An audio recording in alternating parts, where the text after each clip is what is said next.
Why are solar returns significant? Well, that's because your birthday is every single year and the sun goes to the exact same degree point that it was when you were born on your birthday every single year. That's why solar return charts are pulled so people can see what's going to be going on for their whole entire astrological cosmic year. That's why we have done a solar return reading for ourselves, and that's why we are going to analyze it together so you can help yourself understand what it will mean for you and your solar return chart by learning through me and what I talk about of my solar return chart. And basically, just to begin, we have a Leo rising for our solar return chart, which is November 22nd of 2025 this year. I'm a Sagittarius sun, since Leo is my rising of the solar return chart, and Leo is ruled by the sun in astrology. The sun is going to be in the 5th house for my solar return chart this year, 2025. Basically, a lot of fun going into my assumed ego. I'm going to be front and center with attention and my identity. It's likely that my physical appearance will have a dramatic, bold, and unignorable presence, which is not necessarily far from it right now, but there will definitely be more of an exaggeration on textures, fabrics, colors, and overall identity that is exerted outwardly. Personal branding, physical appearance, very, very significant. Outlook on life is going to be more focused on joy, things that feel like a game. Lots of physical energy and passion towards these things that give joy and feel like games, because Mars is also present in the solar return chart in Sagittarius, close to the sun. Also significant that my natal birth chart has Mars in the 5th house as well, in an air sign, which is why I am so cognitively driven, but more so I have cognitive ideas that function into how to strategize Mars, ways to physically exert Mars, things that are fun and enjoyable to me, 5th house. So now, with the sun and Mars in the 5th house together, doing both of these things, physical energy and cognitive strategy towards the things that I have considered fun and enjoyable, there's going to be a lot more that's going to be exerted into the physical sense of what fun is to me. But more so, it's going to be something that is outward facing, something for the public to see and enjoy within themselves as well. Think of the 5th house like theater. This is going to be my stage, and everyone who is watching is at the theater attending. And we have a comparison between the previous solar return chart, which was a Gemini rising with the sun in the 7th house, and now this solar return chart is with Leo rising, sun in the 5th house. So you can see the contrast there. There's a lot of differences, lots of differences. I'm going through my notes. Emotional value for this new solar return, because the sun is in the 5th house ruled by Leo ascendant. Ascendant is the 1st house. There's going to be a high abundance of focus on actions, play, creation of physical mindsets. There's a naive kind of mindset, but it is a passionate and energized naivety that is also simultaneously calculated and progressive for the scene movements and the actions. We also have the moon in the 6th house in this solar return chart in Capricorn.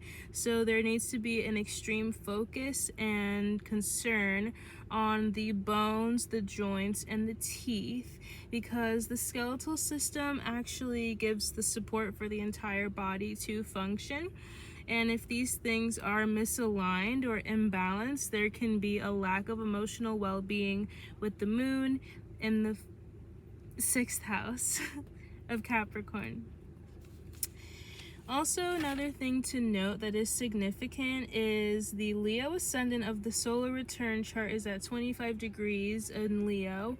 In my natal chart, I have 25 degrees Juno in my natal chart.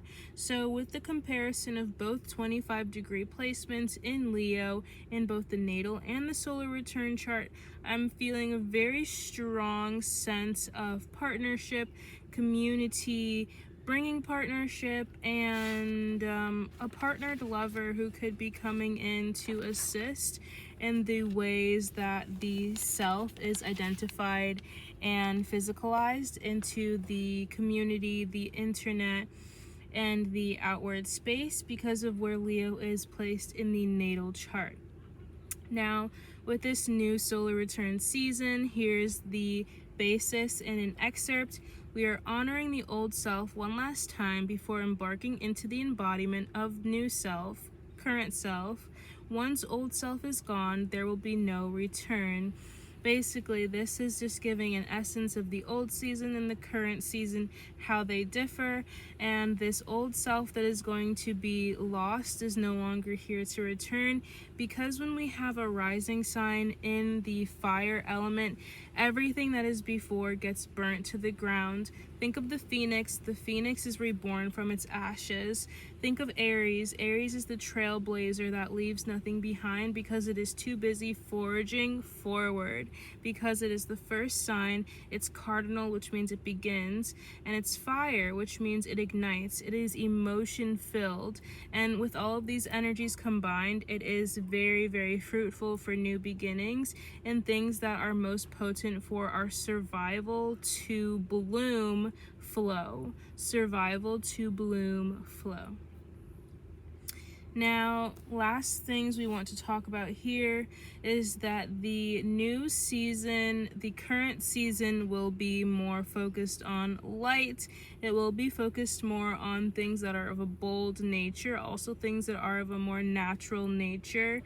Also nature in general, because there is more light in nature, because the energetic frequency and capacity of nature is much less dense than the frequency and capacity of energetic holdings of internal spaces, that being buildings, that being companies, that being institutions. These things are heavily dense because they have more human interaction within them, and there's little to no filter or rotation into how they are being processed. All of those energies are being processed. That can be a result of low ventilation, just saying. And ventilation is especially significant for someone who has natal air placements, especially for someone who has a rising or an ascendant sign of air placements. You need to frequently be consisting your own personal energy into spaces that have natural ventilation, which is why if you don't have fans within your own home space, it can be a little complicated. But to come back here, there's going to be a lot more space, freedom, and flow. Excitement embedded into the routines will be very significant, because if you don't have the excitement as well as the joint health, the bone health, and the teeth health, that 6th house moon in the solar return chart will be debilitated even more so. You want to be honoring your creative genius, which is a term exerted from the philosopher Nietzsche. He has a very keen philosophy that if you are someone who creates your own values, you are the highest rank of a human being. And that is basically the essence of Nietzsche. That is one of his key essences. We're going to be going into a mentality of love and heroism, leaving behind fear and victim mentality, morality. Colors will be lighter.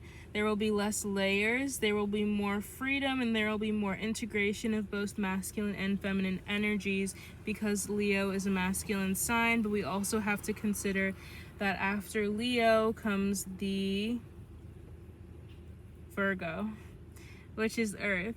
And in order for things to sustain themselves, there needs to be integration and not separation of the energies that are taking place. Overall, this solar return chart for 2025 for myself is looking very potent for stepping out of the boxes that I have unknowingly or knowingly created for myself, in an attempt to hide the power that I withhold. Because I withhold it because I am fearful of the power that I have within myself. But this Leo ascendant solar return is coming to absolutely ignite and shake things up, which is completely significant and completely needed for the way that things are going right now in my personal headspace and the general trajectory of life itself. Pattern recognition is here, and with this pattern recognition, we want to adjust, observe, and flow. Now, here's just some Leo things. I'm not going to read it. I'm just going to flip through it. If you see something that sticks out to you, you can enjoy that on your own. I'm just putting this here to show my resources. I have lots of resources in my brain on astrology that come from various places. This book from the 90s is just a tip of the iceberg. If you enjoyed this video, make sure you like. You want to see more of me, you can indulge in that in various aspects in the link in bio or description or whatever. You know how to find me elsewhere. Thank you for watching, and I'm very happy to teach you astrology because I'm the best intuitive astrologer ever.